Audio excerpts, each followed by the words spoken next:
Bom dia, pessoal. Vamos de BTC na manhã dessa quarta-feira, 21 de junho. Agora na Espanha, 10 horas e 32 minutos. No Brasil, 5h32 da manhã. Gente, vejam o que a BTC fez no 4 horas. A gente precisava romper 28.400 para revogar esse padrão baixista imposto por essa canaleta virtual de baixa. Agora que a gente revogou essa LTB que estava aprisionando a BTC desde abril desse ano, agora, gente, é chapéu pro palhaço. A BTC só vai parar em 31 mil dólares. Agora, no diário, ficou bonita, ficou lindo o rompimento ascendente da nossa cunha triangular. Tem muita gente aqui no canal me chamando, dizendo que vendeu os ativos criptográficos porque achou que a BTC fosse testar novamente 20 mil dólares. Gente, toda essa operação orquestrada entre a SEC, que investiu forte, direcionou a artilharia estatal dela contra a Binance, contra a Coinbase, e de forma concomitante, a BlackRock, um gigante de Wall Street, vai lá e arquiva um pedido de emissão de ETF de BTC no mercado spot, que muito provavelmente será deferido. Só para vocês terem uma ideia, os últimos 573 pedidos da BlackRock junto à SEC, a CVM norte-americana, foram aceitos. Os últimos 573 pedidos da BlackRock junto à CVM norte-americana, a SEC, foram deferidos. A BlackRock não promove um pedido administrativo dessa envergadura sem saber de antemão, dada a penetração dessa gigante de Wall Street dentro desses reguladores, sem saber de antemão se o pedido seria deferido ou indeferido. Muito provavelmente vai ser deferido, e é isso que está gerando essa musculatura, principalmente na BTC e no mundo cripto como um todo. A dominância explodiu, então é muito provável que na corretiva da dominância venha uma alt-season muito interessante, uma estação das altcoins que vai turbinar o market cap de muitas altcoins que estão muito sobrevendidas, por assim dizer. E essa operação orquestrada entre a SEC, que investiu forte contra a Binance e contra a Coinbase, de forma concomitante a um pedido de ETF no mercado spot da BlackRock, é óbvio que isso foi tudo previamente orquestrado. Nenhum gigante de Wall Street vai mandar um convite para sua casa dizendo: vem ser rico com a gente no que vai ser a maior transferência de riqueza desse século. É óbvio que eles iriam puxar o tapete dos sardinhas, e é isso que eles fizeram. Aí muita gente desembarcou e agora quer reembarcar aos trancos e barrancos, perdendo aí um belo percentual do seu patrimônio cripto. Muita gente saiu de Kusama, Polkadot, e agora vem perdendo 10%, talvez 20% do próprio patrimônio cripto. Mas esse procedimento de desembarque e reembarque é muito deletério, acaba fulminando o patrimônio cripto dos investidores. Mas enfim, não é por falta de aviso aqui no canal. No intraday, deixa eu botar aqui na BTC, que eu estava na XRP. No intraday, a BTC tá um reloginho, basicamente visita a upper, volta para ver o up, visita a segunda upper, volta para ver o up. No nosso gráfico de Renko, a gente desenhou mais um box comprador. Quando a gente desenhou o primeiro box comprador, eu alertei aqui no canal que quando a BTC, no gráfico de Renko, que é um gráfico atemporal, que não tem nenhum compromisso com o transcurso do tempo, mas tão somente com a variação do preço, e ele retrata uma inércia movimentacional de forma muito mais fidedigna, eu reportei que no gráfico de Renko, quando a gente desenha um box comprador acima da nuvem, é porque vem uma inércia movimentacional interessante. Quando a gente bateu 27 mil e desenhou esse primeiro box aqui no Renko com box de $1.000, eu reportei que viria uma sequência. E tá vindo uma sequência que só vai parar em 36 mil dólares. Agora que a gente rompeu aquela canaleta virtual de baixa que tá revogada no 4 horas, é chapéu pro palhaço. Agora só vai parar em 36 mil dólares. No semanal ficou bonito. Agora, isso aqui provavelmente vai se desdobrar numa sequência de candles compradores até 36 mil dólares. Na seara fática, liquidações no sentido short acabam transformando em pó mais de 155 milhões de dólares em poucas horas. O aporte de 65 bilhões de dólares no mercado spot fez liquidar mais de 150 milhões de dólares de shortados. O dinheiro dos shortados é muito bem-vindo, porque para encerrar uma operação shortada é preciso recomprar. E nessa operação de recompra, as plataformas compram a mercado. É por isso que a BTC deu aquela mega agulhada que chegou a fazer a máxima em 29.088. Agora deu uma recuada, simplesmente o encerramento das operações de shortados, ela tem que ser feita a mercado. E é isso que promoveu esse pump da BTC, que nesse momento está rompendo a nuvem de Shimoku no diário de baixo para cima. Na projeção, a nebulosidade esverdeada está quase se formando, enfim. E o governador do Banco Central francês pede um novo marco regulatório cripto da União Europeia, o chamado MiCA 2, que ele mesmo batizou, Market in Crypto Assets, para poder regulamentar os gigantes criptográficos. Na verdade, ele estava se referindo a Binance, que basicamente monopoliza a ponte entre a criptografia e o dinheiro fiat. Ele diz que é preciso um marco legal regulatório da União Europeia para controlar os gigantes criptográficos.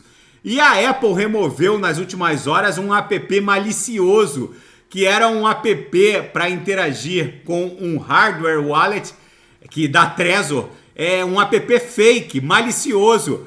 O usuário baixava esse app fake o App Store da Apple deixou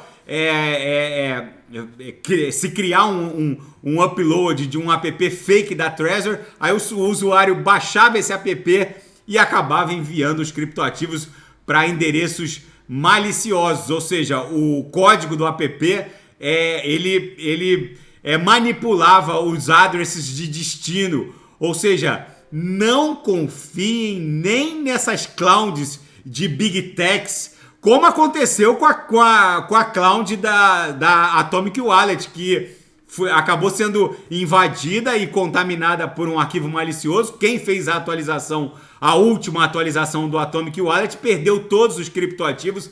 Agora, nesse novo capítulo, nesse novo embate da criptografia com os estados soberanos, eu não duvido que agências de inteligência resolvam drenar os hot wallets por aí. Quando você tem a private key custodiada num dispositivo fora daquele em que você está navegando, no caso o meu Ledger, ele fica fora da minha máquina, eu preciso autorizar num dispositivo diferente daquele em que eu estou navegando. Obviamente, isso é a possibilidade de varredura dos meus criptoativos é muito mais remota. Agora, se o sujeito faz uma atualização de um MetaMask em que a private key está custodiada dentro do dispositivo onde a gente está navegando, porque o MetaMask ele pode se conectar com o Trezor ou com o Ledger, mas ele também pode se transformar num hot wallet, ou seja, o sujeito deixa a private key ali na configuração inicial do MetaMask, não linka um Trezor ao MetaMask, aí faz uma atualização maliciosa com um hacker invadindo, por exemplo, uma Amazon Web Service, que não é nada impossível, até para uma NSA, uma agência de inteligência, isso seria ridiculamente fácil. E aí você faz a atualização e a atualização já manda suas criptos, uma atualização maliciosa, obviamente, isso é possível. O que aconteceu no App Store da Apple agora com o app fake da Trezor é só um indício do que vem aí pela frente. E um comissário da CFTC adverte que hackers estão ficando cada vez mais coordenados, inovadores, e é justamente isso que eu estou falando. É a nova geração de hackeamentos que provavelmente vai incluir, inclusive, agências de inteligência estatais ocidentais, porque esse embate entre a criptografia e os estados soberanos ocidentais, na minha leitura, está só começando. As rampas de acesso à BTC dentro da blockchain da Bitcoin vão se fechando. A BTC vai se transformando basicamente num ativo de reserva de valor. Quem tem BTC na rede BTC não precisa se preocupar. Qualquer DeFi de um futuro muito próximo vai converter BTC em CBDC, em dólar digital, em euro digital, em real digital. O contrário é que não será possível. Em pouco tempo, para você conseguir sacar BTC de uma Binance, você vai ter que ter um registro especial de instituição financeira ou coisa que o valha. Ter BTC real na rede BTC, na blockchain da Bitcoin, vai ficar cada vez mais difícil. Vocês vão lembrar desse meu vídeo lá na frente. E mais de $500 bilhão foram adicionados nas últimas horas à dívida pública dos Estados Unidos. Agora a dívida pública total dos Estados Unidos está acima de $32 trilhões, o que excede o PIB combinado de China, Japão, Alemanha e Reino Unido. Só não vê quem não quer. Os Estados Unidos se transformaram num grande esquema Ponzi. E quanto mais se aumenta o endividamento público norte-americano, mais musculatura a BTC e o mundo cripto vão ganhando. E Elon Musk se encontrou em Nova York com Narendra Modi, o primeiro-ministro indiano, e diz que vai expandir a Tesla pela Índia. É o novo normal. E a Suprema Corte norte-americana pautou um tema muito polêmico que pode destruir a autoridade da SEC. As agências regulatórias norte-americanas, elas se valem de uma doutrina chamada doutrina Chevron para justificar uma eventual penetração regulatória sobre temas que não são objeto de um escrutínio legal muito estrito. Ou seja, quando há uma omissão legislativa, como acontece agora no caso da criptografia, não há uma legislação específica norte-americana criando os limites exatos sobre a atuação da SEC sobre criptoativos, ou da atuação do regulador de commodities e futuros, ou da atuação da autoridade monetária, o Federal Reserve. Ou seja, quando há um hiato legislativo, como acontece hoje com a criptografia, essa doutrina Chevron, que até então era invocada, até agora, né, porque foi marcado o julgamento dessa expansão de atuação, da legalidade, acerca da legalidade dessa expansão de atuação das agências. Até então, as agências poderiam, diante de um hiato legislativo, regulamentar atividades que não gozavam de um escrutínio regulatório muito específico. Agora, com esse tema pautado pela Suprema Corte norte-americana, a regulamentação das agências reguladoras de todos os espectros, ambiental, financeira, do consumidor, só vai poder se desdobrar mediante autorização legal. Ou seja, no caso da SEC, que é a CVM norte-americana em relação à criptografia, como não há autorização legal para eles regulamentarem os criptoativos, o que vale é a liberdade e não essa expansão regulatória sem qualquer aval legislativo. Ou seja, a Suprema Corte norte-americana pautou oficialmente, já está no calendário das próximas pautas, a possibilidade de uma limitação na autoridade da SEC sobre a criptografia. Vamos ver como isso vai se desdobrar nesse ambiente na verdade, de um grande embate entre os gigantes de Wall Street e o mundo criptográfico. A BTC aqui no 6 horas fez bonito, rompeu forte a nossa upper. A resistência mais imediata aqui na nossa banda de VWAP mensal passa a ser a upper do mês passado, do mês 5, que está lá em $30 mil.